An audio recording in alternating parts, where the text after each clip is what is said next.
ஐக்கிய நாடுகள் சபையின் சமூக மேம்பாட்டு ஆணையத்தின் 63வது அமர்வில் கூட்டுறவு சார்ந்த நிகழ்வில் சென்னையைச் சேர்ந்த உழைக்கும் மகளிர் சங்கமும் இந்திய மகளிர் கூட்டுறவு இணைப்பு மையத்தின் தலைவர் டாக்டர் திருமதி நந்தினி ஆசாத் தலைமையில் நடைபெற்ற இந்த நிகழ்ச்சியில் முக்கியமாக பெண்களுக்கு அதிகாரமளித்தல் மற்றும் கூட்டுறவு இயக்கங்களுக்கு இந்த அமைப்பின் பங்களிப்பை அங்கீகரிக்கும் வகையில் நடைபெற்றது.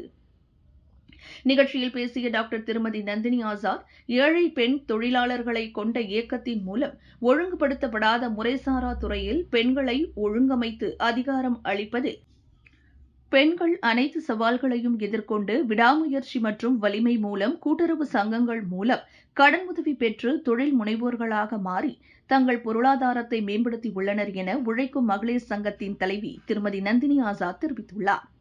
சென்னை மயிலாப்பூரில் உள்ள உழைக்கும் மகளிர் சங்கம் மற்றும் இந்திய மகளிர் கூட்டுறவு இணைப்பு மையத்தில் ஐக்கிய நாடுகள் சபையின் கூட்டுறவு ஆண்டு திறன் மேம்பாட்டிலிருந்து பெண்களை கூட்டுறவுகளின் தலைமைத்துவத்தை உருவாக்குதல் என்ற தலைப்பில் மெய்நிகர் நிகழ்வு நடைபெற்றது.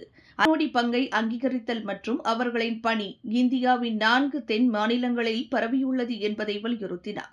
தமிழ்நாடு, கர்நாடகா, ஆந்திர பிரதேசம் மற்றும் தெலுங்கானா ஆகிய பகுதிகளைச் சேர்ந்த இந்த பெண்களின் கூட்டுறவு அமைப்பின் வளர்ந்து வரும் பெண் முனைவோர்கள் குறித்து எடுத்துரைத்தார்.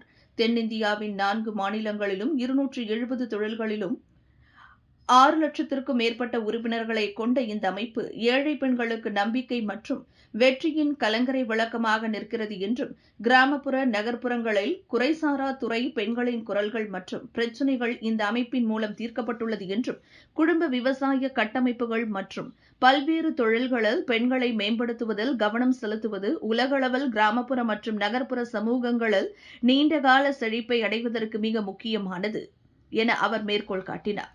இந்நிகழ்ச்சியில் இந்த சங்கங்கள் மூலம் கடன் பெற்று தொழில் முனைவோர்களாக மாறிய பெண்கள் தங்கள் கருத்துக்களை பகிர்ந்து கொண்டனர்.